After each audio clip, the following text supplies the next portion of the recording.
It could have been so much more for City, given the number of chances they created.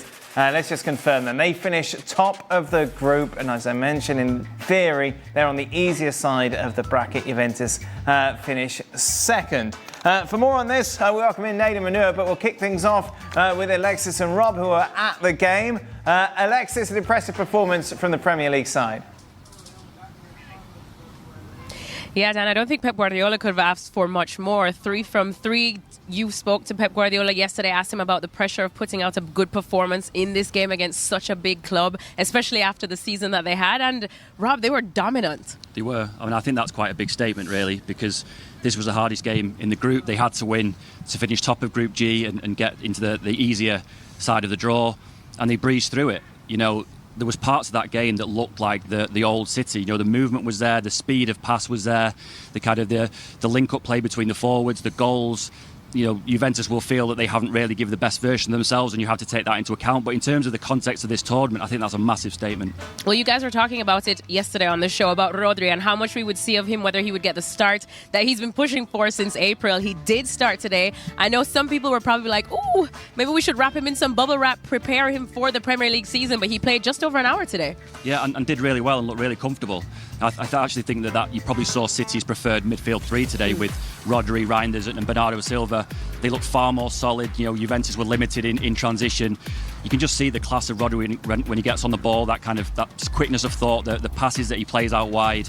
Everything just looked a lot smoother for City, and we hadn't really seen that last season. Everyone will know that it was a disastrous season, and things just looked a little bit disjointed. Today, you know, as I say, I don't want to get too ahead of myself because it's still very early, but it did look like the old City a little bit. I was just going to say, because you look at the goal scorers as well, from Doku to Foden to Erling Haaland as well, just to name a few.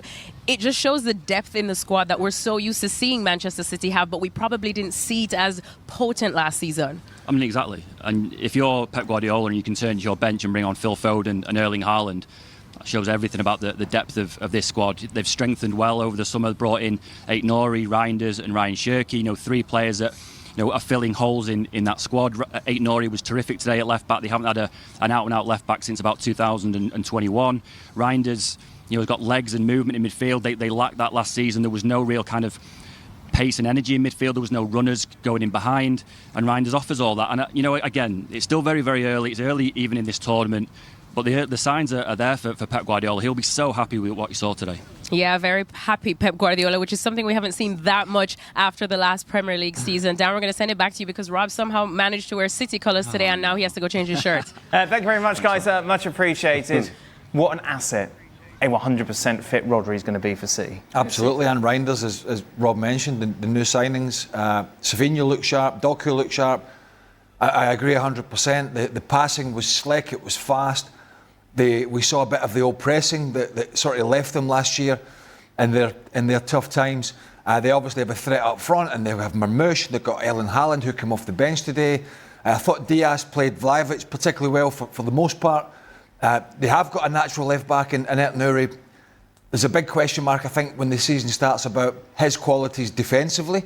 Very good going forward, but he gets caught out defensively. But he's a good footballer, and that sort of fits into the narrative of how they play. And that was a very, very positive performance. Yeah. And I think, they're one of the sides that we have big questions about. Manchester City, what kind of season are they going to have? Are they going to put last year's debacle, as it turned out to be for the most part, are they going to put that behind them? And are they going to come back stronger and be ready for this fight with Arsenal and Liverpool, the two teams we think they're going to be going head to head with? And I think the early signs, and it's only early, it's encouraging. It's encouraging. That being said, as Dawson said, Juventus, whether they were just outplayed and bedazzled with this City side, or whether they just had a bad day at the office, because it was a little easy at times for Man City to play the football they did today. But I will say, when they did play it, it was excellent. Hey, Nedum, doing Manchester City TV is going to be a lot easier next season on this evidence. Oh, to be honest, Dan, as the goals are going in today, I thought, thank goodness I'm on the show tonight. I get an easy run of things instead of you just coming at me all the time, it's the worst, it's bad, it's this, it's whatever. But instead, as you say, and as Craig said, you know, they're really good footballers. And when they perform like this, you can see teams suffer. Like Juve today, yes, they've had an off day, but I think a lot of that's to do with how City played against them.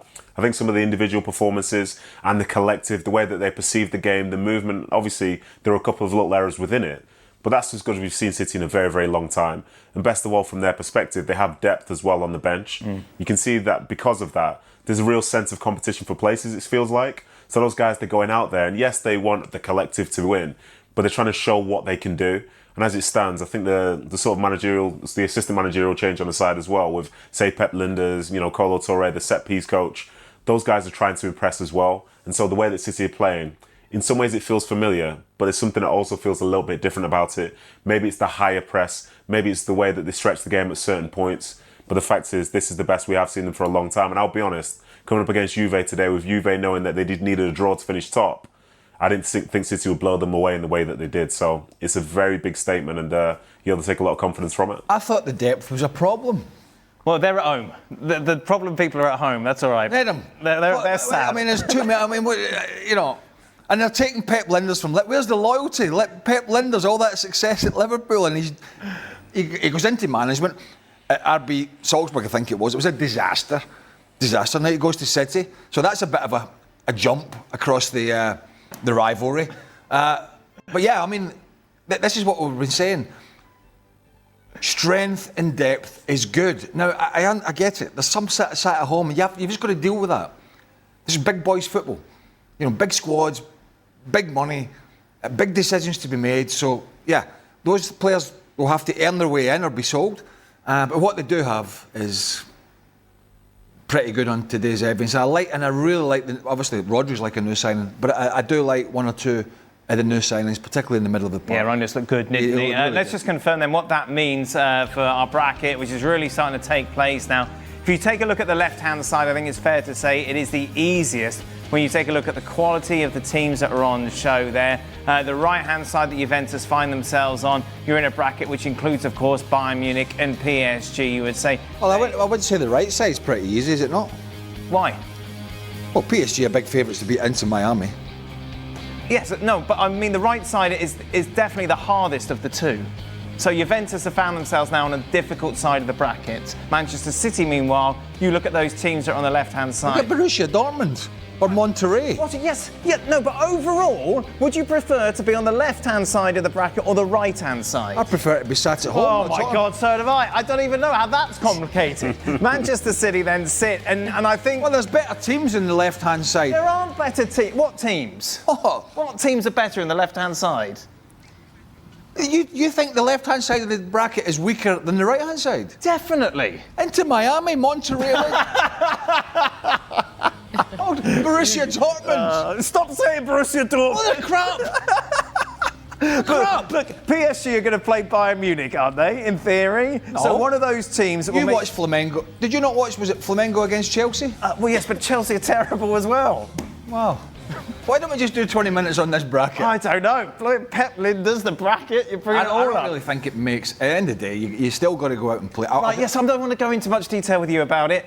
Rob, Alexis, taking a look at this Manchester City, despite Craig's complaints, will be happier they're on that side. And I think if you're putting money on a team to win this tournament, Manchester City's where it's at the moment, isn't it? Yeah, 100%. I mean, because we know that Real Madrid is potentially lurking there, and Real Madrid is a team that has had Manchester City's number if we're going to go off of recent Champions League as well. So I think they'll be pretty happy to avoid that. Yeah, and I think City actually will agree with Dan, because they were well aware of what half of the draw they wanted to be in before the game kicked off today. They went out to win the game. You could see it in the way that they started the game. They were desperate to win, desperate to be in that side of the draw.